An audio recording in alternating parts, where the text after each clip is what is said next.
himself, as even the wind and the waves obeyed him. These moments made them question, who is this man? Watch closely, because this is where their journey to believe begins.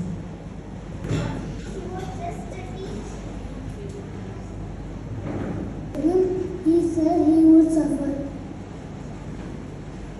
He told he would die, and then on the third day he would. Our transgression, he was crushed for our iniquity. Upon him was the chastisement that brought us peace, and with his wounds we are healed. Isaiah 53:5.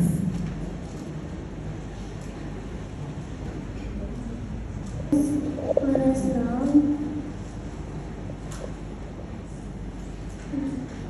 for us. On the ground and made mud with the saliva. Then he anointed the man's eyes and said to him, Go, wash in the pool of Siloam. So he went and washed and came back seeing. John chapter 9 verse 6 to 7.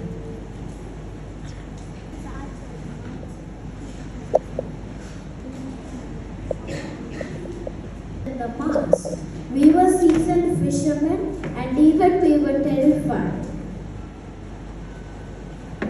And he awoke and rebuked the wind and said to the sea, Cease, be still. And the wind ceased, and there was a great calm. Mark chapter 4, verses 39.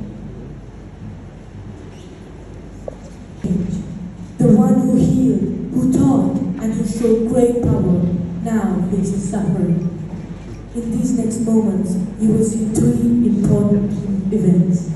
First, in the garden, you will see him pray in deep sorrow as his friends fall asleep and he is betrayed.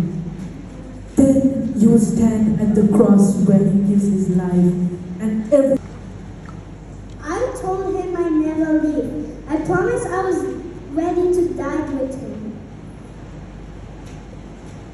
I thought 30 pieces of silver was worth more than a friend.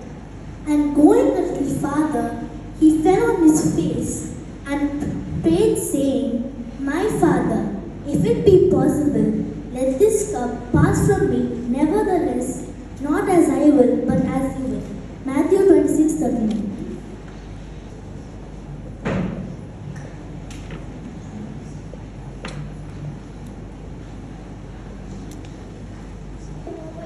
It felt like the light of the world had finally gone out. I see many midnights, but this one, surely the man was Son of God. When Jesus had received the sour wine, he said, It is finished, and bowed his head and gave up his spirit. John 19:30. Why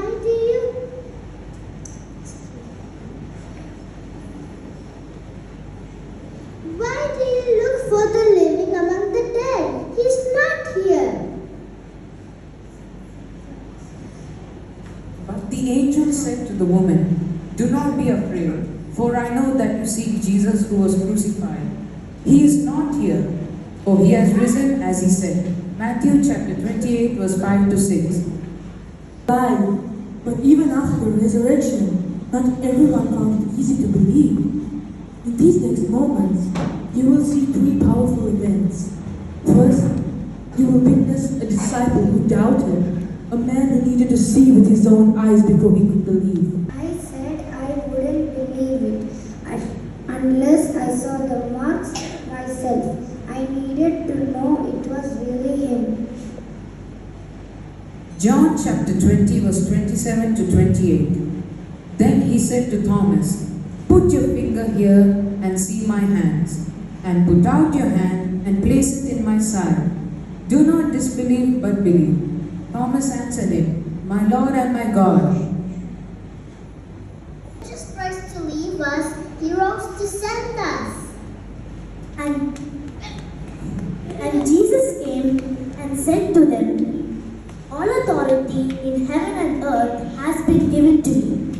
Go therefore and make disciples of all nations.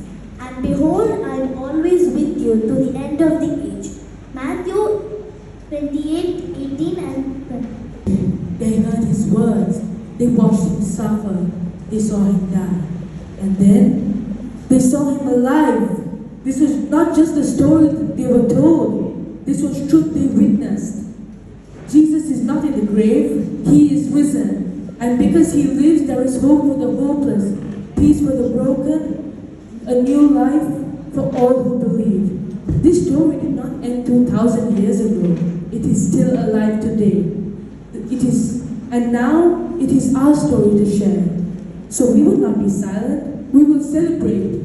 We will rejoice because Jesus is alive.